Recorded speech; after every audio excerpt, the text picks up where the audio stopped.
Hi friends, welcome back to ProTrader Telugu channel. ఎలా ఉన్నారు అందరూ? సో క్విక్గా బ్యాంక్ నిఫ్టీ చూద్దాం ఫ్రెండ్స్. అండ్ తర్వాత నేను స్టాక్ వీడియోస్ సెపరేట్గా చేస్తాను, వీడియోస్ ఇప్పటి నుంచి. అండ్ మీరు ఛానల్లో కనుక ఫాలో అవుతూ ఉంటే మీకు ఆటోమేటిక్గా వస్తూ ఉంటాయి. ఓకే. అండ్ ఫ్రెండ్స్, ఈవేళ బ్యాంక్ నిఫ్టీ నిన్నట్లాగే వర్కౌట్ అయింది. మళ్ళీ అది నేను కొత్తగా స్టోరీ చెప్పడం ఇదంతా వేస్ట్. ఇనీషియల్ డిప్ వచ్చింది, నాకు దాదాపుగా 110 పాయింట్స్ రావడం జరిగింది. బట్ నేను చాలా క్విక్గా బుక్ చేశాను. అండ్ చూశారు కదా మీరు, ఫ్లాట్ నిన్న అనుకున్నాం కదా, అయితే మనకి అప్ ట్రెండ్ లేదా కన్సాలిడేషన్ అని నిన్న మనం వీడియోలో డిస్కస్ చేసుకున్నాం.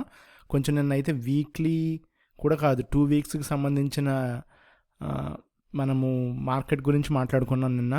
ఓకే. సో ఇప్పుడైతే కన్సాలిడేట్ అవుతుంది. అండ్ ఇప్పుడు దీన్ని ఏమంటారంటే ఒక ఫేజ్ అనేది ఉంటుందన్నమాట. ఇదిగోండి ఫ్రెండ్స్, సో గుర్తుపెట్టుకోండి, నేను మీకు ఇంతకుముందు కూడా చూపించాను ఒకసారి. ఇదిగోండి, ఇది ఒక టర్నింగ్ ఉంటుంది. ఓకే. సో అయితే స్టాక్ మనకి నేను ఇప్పుడు డ్రా చేసినట్టు వచ్చేస్తాడు స్లోగా కన్సాలిడేట్ అవుతా. లేదు అంటే ఇదిగోండి, ఏం లేదు, సింపుల్ అనమాట.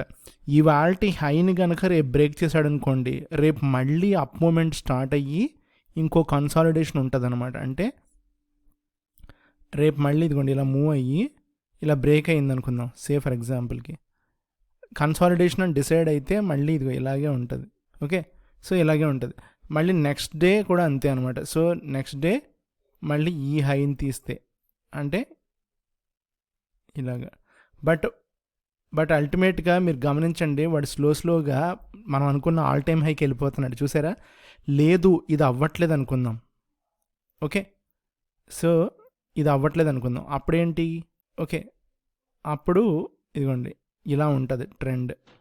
ఒకసారి ఇవాళ లోన్ బ్రేక్ చేశాడు మళ్ళీ. సో కన్సాలిడేట్ అవుతా రోజు కొంచెంగా కొంచెం పైకి వెళ్ళి మళ్ళీ చివరాఖరికి వచ్చేటప్పటికి లోన్ బ్రేక్ చేస్తాడు. అలాగా మనం డ్రా చేసిన వాటెవర్ ఈ యాంగిల్లో తెలియకుండా వస్తాడు. But end of the day లో బ్రేక్ చేయగానే ప్రీవియస్లో మనం అర్థం చేసుకోవచ్చు అనమాట, మార్కెట్ డౌన్ ట్రెండ్లో ఉంది లేదా కన్సాలిడేషన్ డౌన్ ట్రెండ్లో ఉందని అర్థమవుతుంది. సో పైకి వెళ్తే అలాగా, కిందకు వస్తే అలాగని మనం ముందే క్లియర్ కట్గా మనం సపోర్ట్ అండ్ రెసిస్టెన్స్లు కనుక చార్ట్ మీద ప్లేస్ చేసుకుంటే మనకు అర్థమైపోతుంది. దాన్ని బట్టి మనం ట్రేడ్ తీసుకోవచ్చు, లాంగ్ అయితే లాంగ్, షార్ట్ అయితే షార్ట్. అండ్ ప్రస్తుతానికి నాది వ్యూ ఏం చేంజ్ అవ్వాలా, bank nifty still I'm in longs. Okay. So I'm waiting for the tomorrow's move. Same consolidation అయినా కూడా మార్నింగ్ ఏమైనా డిప్ వస్తే నేను మళ్ళీ రేపు పొద్దున్న కొంటా. అండ్ రేపు bank Nifty expiry. Okay, weekly options. And ఎల్లుండ మనకి నిఫ్టీ ఆప్షన్స్ ఎక్స్పైరీ ఉంది. సో రేపు కొంచెం మొమెంటం ఎక్స్పెక్ట్ చేయొచ్చు బ్యాంక్ నిఫ్టీలో. ఓకే. అండ్ నిఫ్టీ వచ్చేసరికి పెద్దగా ఏం లేదు యాక్చువల్గా, కన్సాలిడేషన్ సేమ్ బ్యాంక్ నిఫ్టీ లాగే ఉంది. దాదాపుగా ఒక 100 పాయింట్స్ ఇచ్చాడు పొద్దున్న. But okay.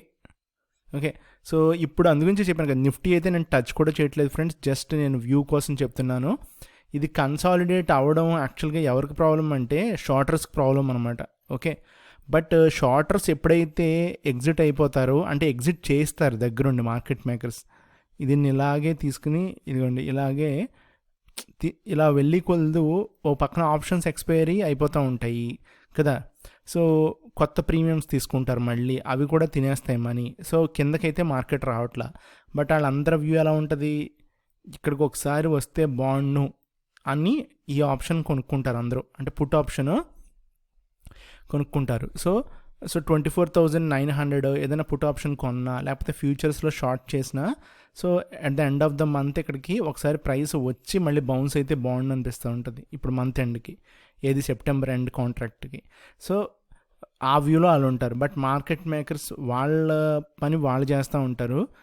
మోస్ట్లీ కన్సాలిడేషన్ అయినంతసేపు ఓకే ఫ్రెండ్స్. సో ఒక్కసారి కనుక ఈ లెవెల్స్ కనుక బ్రేక్ అయితే, ఓకే, మళ్ళీ రిపీట్ చేస్తున్నాను, ఈ లెవెల్స్ బ్రేక్ అయితే సో అప్పుడు స్టార్ట్ అవుతుంది మ్యూజిక్ మనకి.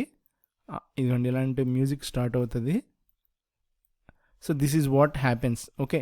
లేదు అవ్వట్లేదు అనుకుందాం, ఒకటి మనం అనుకున్నట్టు ఇదిగోండి ఇలాగే కన్సాలిడేట్ చేస్తా మెల్లంగా అటు ఇటుగా ఫ్లాట్గా వెళ్ళిపోతాడు. ఓకే, ఏదన్నా పొరపాటున గనక ఇప్పుడు పొరపాటున అంటే అందరిని ఒకసారి ట్రాప్ చేయాలనుకున్నాడు మనల్ని అందరినీ మార్కెట్. అప్పుడు మట్టికి ఈ డైలీ ఏదైతే ఉందో చార్ట్కి వెళ్దాం. ఇదిగోండి ఈ డైలీ చార్ట్లో ఒక లార్జ్ ఎగ్జాషన్ క్యాండిల్ వేస్తారు ఫ్రెండ్స్. ఎగ్జాషన్ క్యాండిల్ అంటే ఎగ్జాస్ట్ అయిపోద్ది అనమాట. ఇప్పటికీ చాలా ట్రావెల్ చేసినట్టు నేను మీకు నిన్న వీడియోలో కూడా చూపించాను కదా, మళ్ళీ చెప్పను. అండ్ అలాగా అది ఏం చేస్తారంటే ఒక క్యాండిల్ ఇదిగోండి ఇలాగ ఒక క్యాండిల్ వేసేస్తారు ఫ్రెండ్స్.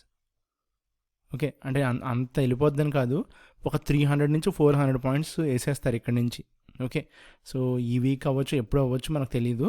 ఇలా వేసి అదే ఎగ్జాషన్ అనమాట. సో లాస్ట్లో సింబాలిక్గా ఎలా వస్తుందంటే ఈ పైన మనకి ఒక విక్ తీసుకొస్తారు, ఇంత పెద్ద విక్.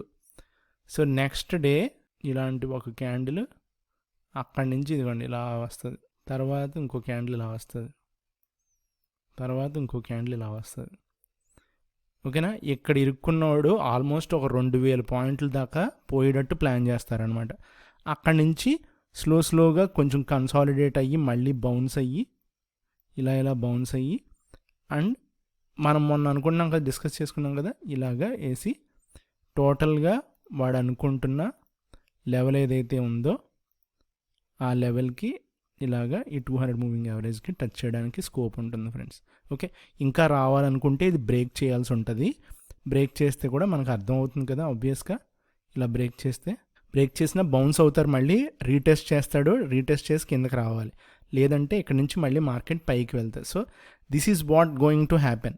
ఓకే, సింపుల్గా నేను చెప్తున్నాను కదా, ఇదే జరుగుతుంది. నేను మీకు ఇప్పుడు త్రీ ప్లాన్స్ చూపించేశాను.